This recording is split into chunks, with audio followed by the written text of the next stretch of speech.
안녕하세요. 더 라이프 빛의 교회 장명규 목사입니다. 우리가 함께 하나님의 사랑 언약에 대해서 공부하고 있는데요. 오늘 그 6번째 시간, 아브라함 언약에 대해서 함께 배우도록 하겠습니다. 우리가 지난 시간 노아 언약에 대해서 배웠는데요. 노아 언약이 무엇이죠? 자, 노아 언약이 보전 언약 그리고 일반 은혜 언약이라고 하였습니다. 그러니까 하나님께서 이 세상을 창조하시고 이 세상을 다시 보존하시겠다라는 그 약속이시기도 하고요. 그리고 특별 은혜가 아니라 일반 은혜에 이것이 속하기 때문에 일반 은혜 언약이라고 하였죠. 자, 이제 하나님은 다시 연결하여서 이 아브라함 언약을 맺어 주시는데요. 아브라함 언약은 성경에서 매우 중요합니다. 구약을 보면 특별히 여러분들이 하나님이 이렇게 표현하시는 것을 우리가 많이 볼 수 있을 거예요. 아브라함의 하나님, 이삭의 하나님, 야곱의 하나님. 자, 하나님의 하나님을 소개할 때 왜 이렇게 아브라함의 하나님이라고 소개하실까요? 그것은 하나님께서 아브라함과 맺으신 언약이 있기 때문입니다. 자, 그래서 이 아브라함의 언약이 중요한 것이고요. 우리가 지난 첫 시간을 또 기억해 보면 마태복음 1장 1절에 예수 그리스도를 소개할 때에 어떻게 소개하죠? 아브라함과 다윗의 자손 예수 그리스도에 이렇게 소개하고 있지 않습니까? 바로 예수 그리스도가 누구로부터 비롯된 것을 성경이 이야기하고 있죠. 바로 아브라함입니다. 그래서 우리가 아브라함 언약을 이해하고 공부하는 것이 중요합니다. 아브라함 언약의 특성은 노아 언약과 달리 특별 은혜 언약이라 할 수 있습니다. 우리 다시 기억해 보면 일반 은혜와 특별 은혜의 차이를 알고 계시죠? 특별 은혜가 무엇입니까? 하나님께서 하나님의 백성을 구원하시는 그 은혜입니다. 그러니까 이제는 아브라함을 통해서 이제 직접적으로 하나님께서 어떻게 구원하실지를 우리에게 보여주시는 그런 언약이라 할 수 있겠습니다. 자, 아브라함 언약은 성경에서 크게 네 부분으로 나와 있는데요. 창세기 12장, 그리고 15장, 17장, 22장입니다. 그래서 이 네 부분을 함께 살펴보도록 하겠습니다. 자, 먼저 창세기 12장입니다. 창세기 12장은요. 부르심 이렇게 제목을 지을 수가 있어요. 바로 언약의 시작이 어떻게 되었는지를 우리에게 보여주는 것이죠. 언약의 시작은 하나님으로부터 시작이 된 것입니다. 자, 우리 한번 말씀 보도록 할까요? 창세기 12장 우리 1절에서 3절까지 말씀입니다. 여호와께서 아브람에게 이르시되 너는 너의 고향과 친척과 아버지의 집을 떠나 내가 내게 보여줄 땅으로 가라.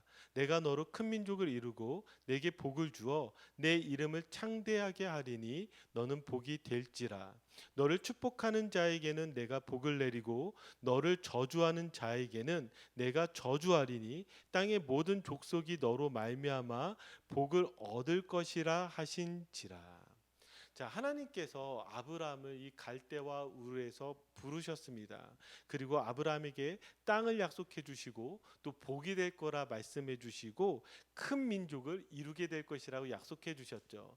이 언약 안에는 이 세 가지가 지금 나온 것입니다. 땅, 후손, 복. 예, 바로 이것이 하나님이 주신 그 언약의 내용이라 할 수 있겠죠. 그런데 여기에서 우리가 살펴보아야 될 것은 무엇이냐면 바로 이 언약의 시작이 하나님께 있었다라는 사실입니다. 아브라함이 하나님께 선택을 받을 만한 어떤 조건을 갖추고 있지 않다라는 것이죠. 자, 그러니까 바로 이 언약의 시작이 하나님께 있고 하나님 은혜 안에서 이루어졌다라는 것을 여러분들이 꼭 기억하시기 바랍니다. 이것을 더 분명히 알 수 있는 것이요. 여호수아 24장 우리 2절에서 3절을 통해서 알 수 있는데 여호수아가 이제 아브라함에 대한 이야기를 백성들에게 해줍니다. 여호수아가 모든 백성에게 이르되 이스라엘의 하나님 여호와께서 이같이 말씀하시기를 옛적에 너희의 조상들 곧 아브라함의 아버지 나홀의 아버지 데라가 강 저쪽에서 거주하여 다른 신들을 섬겼으나 내가 너희의 조상 아브라함을 강 저쪽에서 이끌어내어 가나안 온 땅에 두루 행하게 하고 그의 씨를 번성하게 하려고 그에게 이삭을 주었으며. 자, 여기에 뭐라고 이야기하고 있어요? 지금 아브라함의 아버지가 지금 다른 신들을 섬겼다라는 말이죠. 그러니까 아브라함이 먼저 하나님을 믿었거나 섬긴 것이 아니라 다른 신들을 섬기고 있는 그 장소에서 바로 아브라함을 불러내셨다라는 것입니다. 그래서 하나님이 이끌어내셔서 바로 아브라함에게 약속하셨다라는 것을 지금 이야기해 주는 것이죠.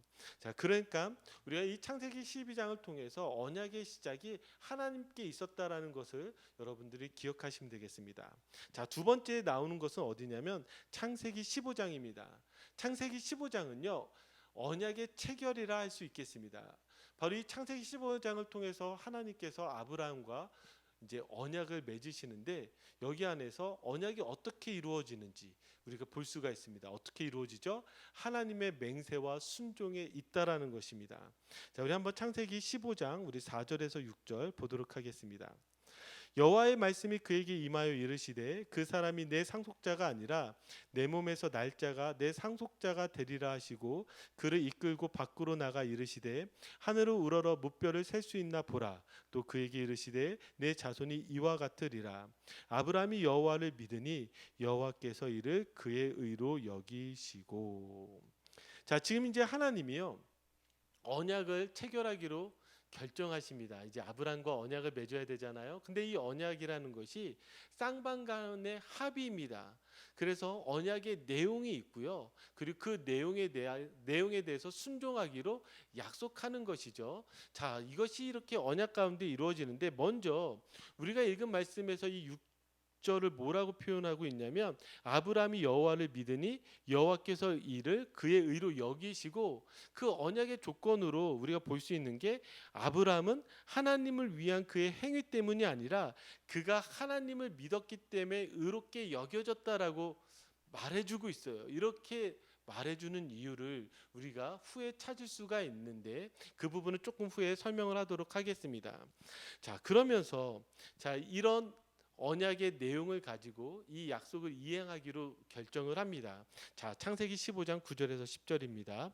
여호와께서 그에게 이르시되 나를 위하여 3년 된 암소와 3년 된 암염소와 3년 된 순양과 산비둘기와 집비둘기 새끼를 가져올지니라. 아브라함이 그 모든 것을 가져다가 그 중간을 쪼개고 그 쪼갠 것을 마주 대하여 놓고 그 새는 쪼개지 아니하였으며. 자, 하나님은 이 언약식을 거행하기 위해서 아브라함에게 동물들을 잡아 그것을 반으로 갈라 쪼개라고 이야기를 하십니다.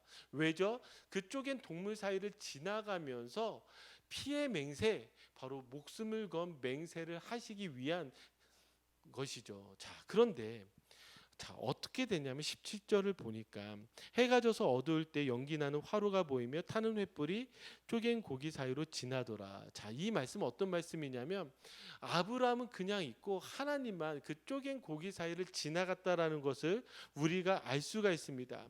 원래는 지금 이 쪼갠 고기 사이로 하나님과 아브라함이 같이 지나가야 됩니다. 그런데 하나님만 지나갔다라는 것은 무슨 말이 되는 거예요? 이것은 하나님께서 바로 목숨을 걸고 이 약속을 지키시겠다라는 거예요. 아브라함에게 그것을 맡기는 것이 아니라 하나님께서 그렇게 하셨다라는 것이죠. 자, 그래서 이것을 다시 해석하자면, 아브라함 언약은 하나님과 아브라함이 동등한 역할을 위한 상호조약이 아니었습니다. 하나님은 명백히 언약을 성취하실 것이며 자신의 약속의 생존을 거셨습니다. 얼마나 놀라운 은혜입니까? 하나님이 지금 이렇게 약속을 주셨고 이 약속의 내용들이 있는데, 이 약속들을 행할 그 맹세를 어떻게 하시냐면 하나님만 하신 거예요. 그러니까 하나님이 이루시기로 결정하시는 것이죠. 바로 이 부분이 중요합니다. 자, 그러면 다시 우리는 이렇게 생각할 수가 있습니다. 아브라함에게는 아무런 조건이 없었을까요? 자, 그 조건이 나오는 것이요, 바로 이 창세기 17장입니다. 창세기 17장은 그래서 언약의 표징이라 할 수 있는데요, 이 언약의 표징이 무엇이냐, 바로 할례입니다. 할례. 자, 우리 한번 창세기 17장 5절에서 7절 말씀 보도록 할까요? 이제 후로는 내 이름을 아브람이라 하지 아니하고 아브라함이라 하리니 이는 내가 너를 여러 민족의 아버지가 되게 함이니라.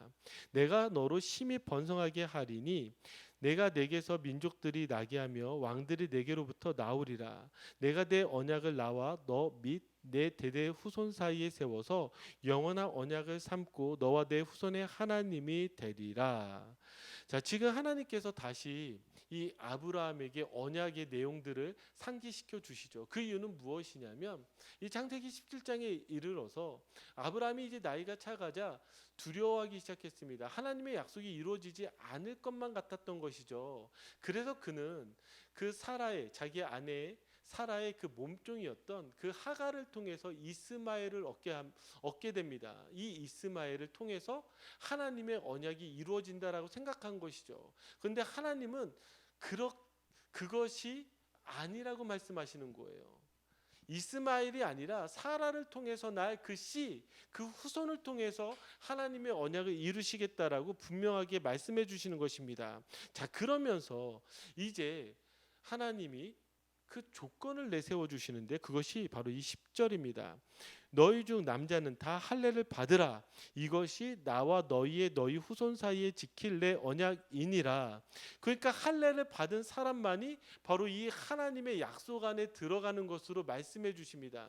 그래서 아브라함과 그의 모든 가족들은 할례를 받게 되는 것이죠. 자, 그러면 우리가 이것을 다시 우리에게 적용을 하자면 여러분들은 아브라함의 자손입니까? 이렇게 질문한다면 아니요 이렇게 대답하실 거예요. 근데 우리는 아브라함의 자손이 됩니다. 우리 똑같이 할례를 받았기 때문입니다. 근데 이 할례가요 믿음의 할례예요. 자, 보세요. 로마서 4장 13절입니다. 아브라함이나 그 후손에게 세상의 상속자가 되리라고 하신 언약은 율법으로 말미암은 것이 아니요 오직 믿음의 의로 말미암은 것이니라. 자, 뭐라고요? 여기에 우리가 믿음의 상속자가 될 수 있는 것, 이 아브라함의 상속자가 될 수 있는 것은 무엇이냐면 다 믿음의 의로 말미암은 것입니다. 이것을 더 분명히 해주는 것이 이 4장 16절입니다. 그러므로 상속자가 되는 그것이 은혜에 속하기 위하여 믿음으로 되나니 이는 그 약속을 그 모든 후손에게 굳게 하려 하심이라. 율법에 속한 자에게뿐만 아니라 아브라함의 믿음에 속한 자에게도 그러하니 아브라함은 우리 모든 사람의 조상이라. 그러니까 믿음으로 아브라함이 우리의 믿음의 조상이 되는 거예요. 그래서 갈라디아서 3장 7절도 그런즉 믿음으로 말미암은 자들은 아브라함의 자손인 줄 알지어다. 그러니까 여러분들이 예수 그리스도를 믿음으로 고백하신 분들은요 다 아브라함의 자손이 되는 것입니다. 자, 제가 아까 15장을 설명을 할 때에 그 하나님께서 아브라함의 행동이 아니라 믿은 것을 가지고 의로 여겼다라고 하였잖아요. 그것이 바로 이렇게 연결이 되어지는 것입니다. 자, 우리에게 주어지는 이 언약의 조건은요 할례가 아니라 바로 믿음입니다.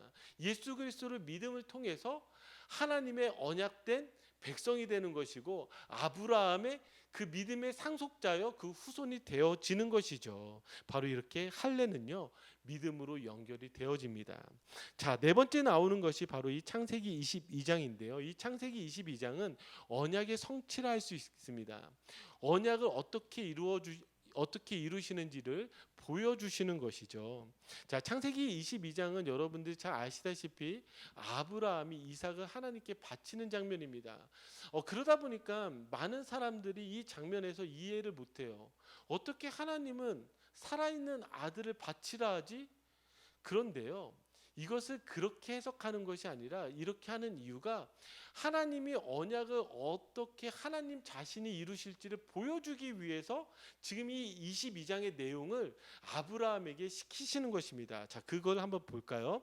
창세기 22장 2절입니다. 여호와께서 이르시되 내 아들 내 사랑하는 독자 이삭을 데리고 모리아 땅으로 가서 내가 내게 일러준 한 산 거기서 그를 번제로 드리라. 지금 이삭을 드리라고 이야기를 하죠. 자, 그러면서 아브라함은 이 하나님의 말씀에 순종을 합니다. 그러면서 하나님께서 이렇게 다시 언약을 보여주세요. 창세기 22장 16절 18절 이르시되 여호와께서 이르시기를 내가 나를 가리켜 맹세하노니 내가 이같이 행하여 내 아들 내 독자도 아끼지 아니하였은즉 내가 내게 큰 복을 주고 내 씨가 크게 번성하여 하늘의 별과 같고 바닷가의 모래와 같게 하리니 내 씨가 그 대적의 성문을 차지하리라. 또 내 씨로 말미암아 천하 만민이 복을 받으리니 이는 내가 나의 말을 준행하였음이나 이니라 하셨다 하니라. 자, 여기 보니까 하나님이 더 분명하게 이야기하시죠. 하나님이 어떻게 이 세상을 구원하실지에 대해서, 그것이 바로 아브라함의 씨를 통해서요. 그런데 이 말씀만 보면 우리가 오해하기 쉬운 것이 무엇이냐면 내 아들 내 독자도 아끼지 아니하였은즉 이런 표현가요. 그리고 내가 나의 말을 준행하였음이니라 이 말을 가지고 생각을 한다면 아브라함이 이삭을 바쳤기 때문에 언약이 이루어지는구나 이렇게 생각하지만요. 아니요. 그것이 아니라 우리가 지금 이 17장까지 통해서 언약을 배웠잖아요. 하나님이 언약을 이루시잖아요. 하나님이 그것을 목숨을 걸고 이루시겠다고 약속해 주셨잖아요. 그것을 보여주기 위한 부분인 것이에요. 그래서 13절 14절을 보면은요. 아브라함이 눈을 들어 살펴본즉 한 순양이 뒤에 있는데 뿔이 수풀에 걸려 있는지라 아브라함이 가서 그 순양을 가져다가 아들을 대신하여 번제로 드렸더라. 아브라함이 그 땅 이름을 여호와 이레라 하였으므로 오늘날까지 사람들이 이르기를 여호와의 산에서 준비되리라 하더라. 아멘. 자, 하나님이 어떻게 하셨어요? 하나님이 준비하시잖아요. 하나님이 준비하시잖아요. 자, 그래서 이 22장을 통해서 하나님이 우리에게 말씀하시고 싶은 건 무엇이냐면 우리가 아들을 바쳐서라도 순종해라 이것을 말씀하시는 것이 아니라 하나님 그럴 뿐도 아니시고 그렇게 명령하시지도 않지만 우리에게 그것을 보여주려는 것이 아니라 하나님이 우리를 구원하시기 위해서 자신의 독자라도 아끼지 아니하셔서 바로 우리의 죄값을 치르시는 예수 그리스도의 그 십자가를 우리에게 보여주시는 거예요. 그래서 하나님이 준비하셨다 여호와 이레 그것을 우리에게 말씀해 주시는 것이죠. 자, 여기에 그래서 우리가 알게 되는 건 무엇이냐면요. 갈라디아서 3장 16절 이 약속들은 아브라함과 그 자손에게 말씀하신 것인데 여럿을 가리켜 그 자손들이라 하지 아니하시고 오직 한 사람을 가리켜 내 자손이라 하셨으니 곧 그리스도라.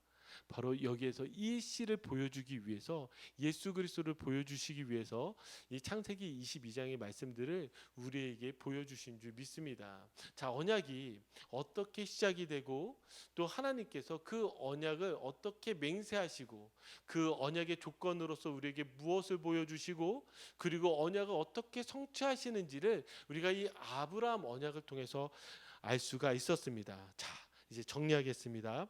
언약을 시작하시고 이루시는 하나님, 아브라함 언약은 하나님께서 시작하시고 하나님께서 이루어 가십니다. 그리고 이 언약의 참여는 믿음으로 이루어집니다. 여러분 이것이 우리의 바로 믿음입니다. 얼마나 중요합니까? 그러니까 우리가 예수 그리스도를 믿는다는 것은요, 바로 하나님의 놀라운 언약 안에 들어가는 것입니다. 하나님이 그 언약을 약속해 주셨고 하나님이 예수 그리스도를 걸고 그 약속을 이루어 주실 것입니다. 이 언약 안에서 여러분 힘들고 어려운 시간들 가운데 승리하시기를 주님의 이름으로 축복합니다. 또 지금까지 함께 강의를 들어주셔서 정말 감사합니다.